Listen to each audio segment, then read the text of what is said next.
Imagine that you just hired an Amazon PPC expert and you are paying them $100 per hour. You decide to assign them their first task, to generate labels for your next shipment. Well, that doesn't really sound smart. You will be wasting an expensive resource. You will pay premium for an expertise you don't really utilize. And this sounds so obvious, so why am I even talking about this? Because chances are that you are making the same mistake and you don't even realize it. So let me share a simple example. Let's imagine a six-figure seller who is running his business solo.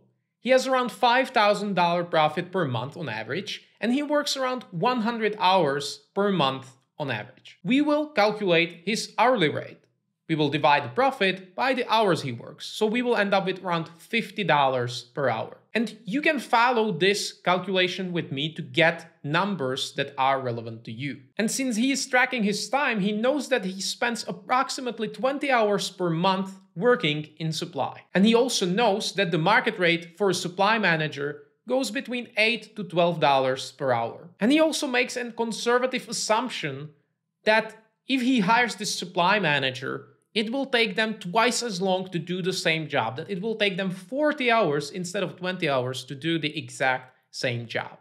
So let's calculate how much this would cost him. We will simply multiply the hours by an average hourly rate, which is around $400 per month. So we are now paying $400 per month, and that is the cost. But we want to calculate the value, what we are actually getting for those $400. Because once we do that, we will realize that we are getting way more value than what we are paying. Because as I said, we are now getting 20 hours of our time back every single month. So what is the value of those 20 hours? Because we know our hourly rate is around $50 per hour, so we will simply multiply that by those 20 hours and we will end up with around $1,000 of value. Since we are getting $1,000 of value back, and we pay $400 for that, we will end up with around $600 of surplus every single month. But the most important point is that we are essentially losing money for every single hour we spend working in supply. Since we calculated this, we can clearly say that we are losing around $30 for every hour we spend working in supply. And the formula is very simple. Once again, we take our hourly rate, $50 per hour, and we will deduct the hourly rate of the supply manager. But as we said, it will take them twice as long to do the same job. So we have 50 minus 20, $30, losing $30 for every single hour we work in supply. And we can also calculate, once we bring the new supply manager on board, we can calculate our new hourly rate. Because we now work 80 hours per month. We save 20 hours, so we are working 80 hours per month. And we are making $4,600 per month because we are paying those $400 to our supply manager. Once again, dividing the profit by the hours we work.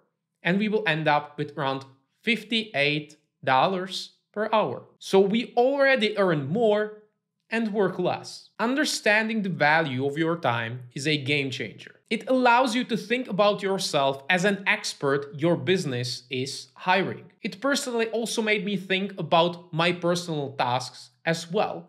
You probably wouldn't pay your PPC expert to clean your apartment or cook your meals. In reality, there are some additional costs we should consider. First of all, time spent creating the asset. And in this case, the asset is the process and the supply manager. And the second cost we should consider is the time spent managing the asset. So first of all, cost of creating the asset. It consists of 3 steps. First of all, we have to build the process, we have to find the talent, and we also have to onboard them. And we will add the cost estimates into our equation in form of our time multiplied by our hourly rate. And based on my experience, I can say that building the process, just making sure that there are no gaps, that the process is working, let's say around 20 hours, right? We already did the job, so we know what needs to be done. So we will create a simple process around 20 hours. We will multiply that by our hourly rate, which will end up with $1,000 to build the process. Then we want to find the talent. That on average, we can say could take around 8 hours. Once again, multiplying by our hourly rate, we will end up with around $400. The same for onboarding, 5 hours multiplied by $50, we end up with $250. So our estimated cost of creating the asset is $1,650. Now let's talk about the cost of managing the asset, because obviously there will be some managing involved. Even if we develop a perfect process, we hired the right person, there still will be some managing involved. There will be some calls, performance reviews, and so on. And obviously this depends mostly on the competency of our employee. If the competency is high, there will be less time required to manage. If the competency is low, there will be more time required to manage them. And in our case, we estimate the time required to manage them to be around 2 hours per month. That's 30-minute call every week. So the cost of managing the asset will be around $100 per month. Once again, calculating with our hourly rate 2 times 50. And now we can truly understand the value of delegation. We first have to answer this simple question. When does it start to pay off? So to finish the calculation, we know that we just saved 18 hours of our time per month. We saved 20 hours, but we spent 2 hours managing them. So that's 18 hours extra we get back every single month, which we valued at $900. 18 hours times 50, which is our hourly rate. We pay $400 per month to our supply manager. So we know that we have around $500 surplus every single month. And the cost of creating the asset was $1,650. So in this example, we will achieve surplus after around 3 months, because the cost of creating the asset is fixed and we are getting the surplus week after week, month after month. So after 3 months, we achieve surplus. And as I said before, this is still very conservative. First of all, they are probably not going to take twice as much time as we did, right? It took us 20 hours and we said that it is going to take them 40 hours. That's probably not the case. That was very conservative. Second point, the time to manage will go down with time. They will get better and more experienced, and our confidence in them will also grow. So the time to manage will go down over time. And also, their time to do the work will go down with time as well, because they learn, they get better, they improve the process. So that will go down as well. So it may not be 40 hours, it may be 30, maybe 25, or maybe even 20, or maybe they will even do a better job than you and manage to finish in 15 hours, because that's the only thing they do. Because in your case, you were juggling multiple responsibilities, so it took you 20 hours. So they actually may do a better job. And now we are left with 2 simple questions. Where else are you losing money? We talked just about supply, but there are many different areas in your business where you may be losing money. Maybe it's customer service, maybe operations, maybe PPC optimization. But most importantly, ask yourself, what are you going to do with those extra hours? We saved almost 20 hours every single month. That's a lot of time.